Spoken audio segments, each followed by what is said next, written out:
Hello everyone, welcome to week 15 of 2021 University United Methodist Church Hymn Sing Along. We picked some pretty good hymns for you today, and before we do the last one, before I tell you the name of it, we'll do a little bit of history on that hymn before we sing it. Our first one is number 318, Christ is Alive. We'll do verses 1, 4, and 5. Christ is alive, let Christians sing, his cross stands empty to the sky. Let streets and homes with praises ring, his love in death shall never die. In every insult, rift, and war, where colors scorn or wealth divide, he suffers still, yet loves the more, and lives though ever crucified. Christ is alive and comes to bring good news to this and every age, till earth and all creation ring with joy, with justice, love, and praise. Our second hymn is number 327. Crown him with many crowns. We'll do verses 1, 2, and 4.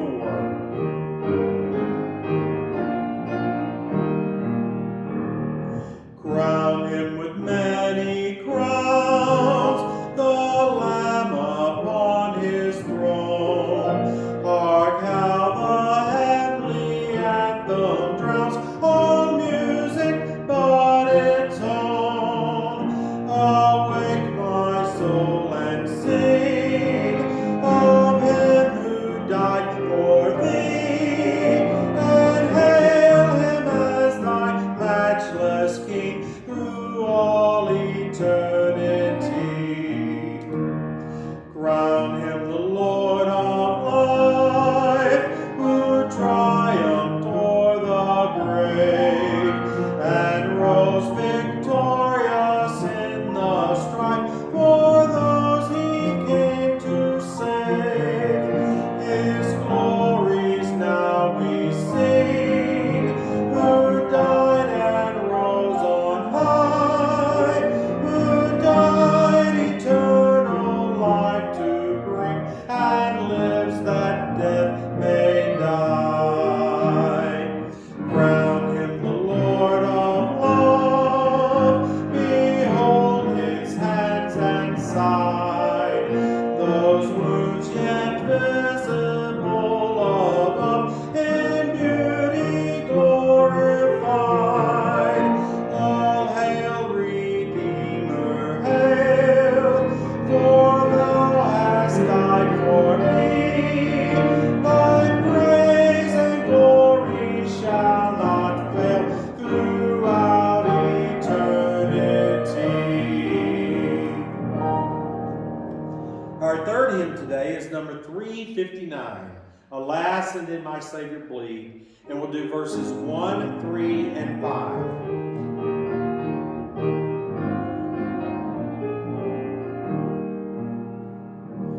Alas, and did my Savior bleed, and did my sovereign die? Would he devote that sacred end for sinners such as I? At the cross, where I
first saw the light, and the blood of my heart burned away. It was there by faith I received my sight, and now I am happy all the day. Our last hymn is a favorite of a lot of people, Amazing Grace. And I kind of want to give you a little history. Actually, the words of this song were written before the music. It was published in 1779, and the words were written in 1772 by an Anglican clergyman by the name of John Newton. It's obviously an immensely popular hymn, particularly in the United States, and it's used in both religious and, believe it or not, secular music. Newton wrote the words from his own personal experience.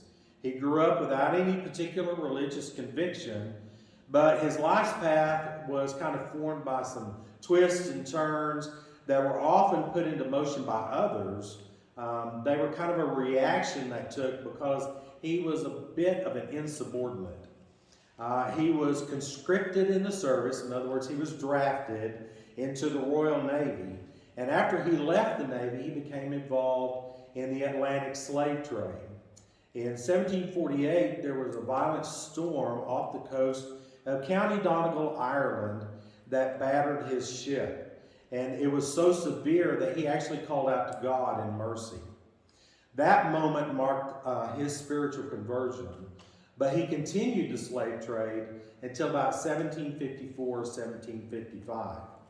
When he ended his sea, and that's when he ended actually going to sea it altogether. After that, he began studying Christian theology and became an abolitionist. He was ordained into the Church of England in 1764, and he became the curate at Olney, Buckinghamshire, where he began to write hymns with poet William Cowper. Amazing Grace was written to illustrate a sermon on New Year's Day in 1773. And it's unknown if there was any music at that time, but they think that it was probably chanted by the congregation. It debuted in print in 1779 in a hymnal called Olney Hymns that Newton and Cowper had compiled. But it kind of settled into obscurity in England. In the United States, Amazing Grace is a very popular song and became more popular when Baptist and Methodist preachers used it as part of their evangelizing, especially in the South, during the Second Great Awakening of the early 19th century. It's been associated with more than 20 different melodies. And in 1835, American composer William Walker set it to the tune as New Britain in a shaped note format, which you will probably find in the Cokesbury. And that version is the one that's most frequently sung today. It has a message of forgiveness and redemption, and that they're there regardless of the sins committed, and that the soul can be delivered from despair through the mercy of God. It's one of the most recognizable songs in the English language, and one author by the name of Gilbert Chase writes that it is probably without a doubt the most famous of all the folk hymns, and it's estimated that the song is performed about 10 million times a year. It's influenced folk music. It's become emblematic of spirituals. Its universal message has been significant in its crossover into secular music. And it became newly popular during a revival of folk music in the United States in the 1960s. And it's been recorded thousands and thousands of times since then, especially in the 20th century. So our last hymn is Amazing Grace, number 378. We'll do verses 1, 4, and 6.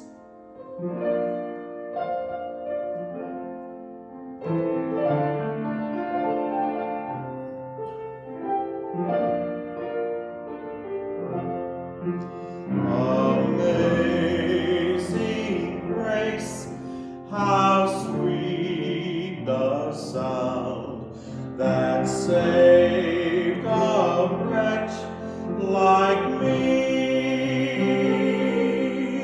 I once was lost, but now am found.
We hope you enjoyed this week's hymns.